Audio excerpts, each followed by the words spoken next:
South ఇండియాలోనే అతి తక్కువ ధరలకి రత్నాలను అందించే ఏకైక సంస్థ 6JVR. ఈ రోజు ఇక్కడ ఉన్నారు శ్రీనివాసులు ఎమ్మెల్సీ 30 రోజులు జైల్లో ఉండొచ్చాడు.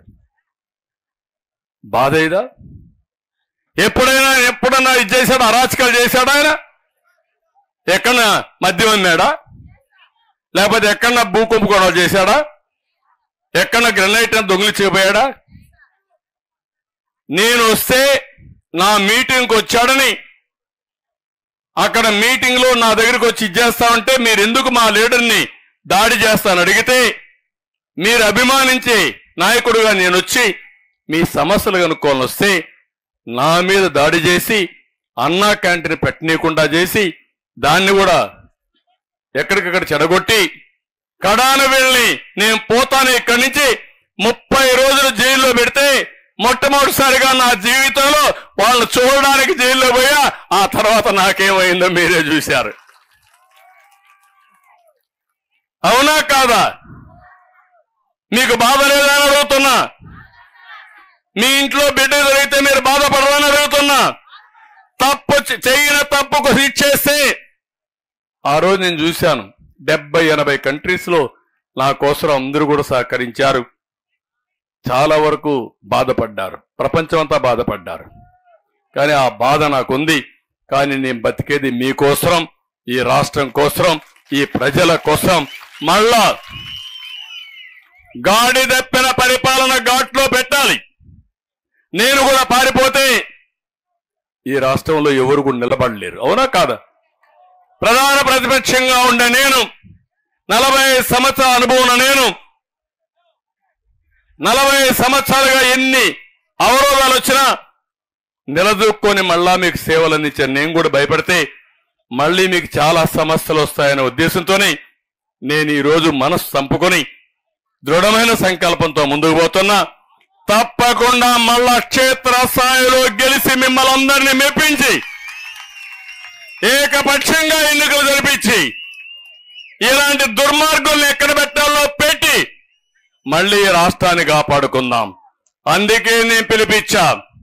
ప్రజలు గెలవాలి, రాష్ట్రం నిలబడాలి. ఇది ఒకటే నా కోరిక. నాకేదో ముఖ్యమంత్రి పదవి నాకెందుకు, నేను లేనా ముఖ్యమంత్రిగా?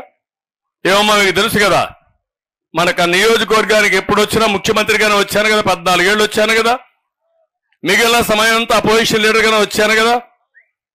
కాబట్టి ఈరోజు నాకు పదవి కాదు ముఖ్యం, రాష్ట్రం ముఖ్యం, ప్రజలు ముఖ్యం, మీకు జరిగిన అన్యాయం ముఖ్యం.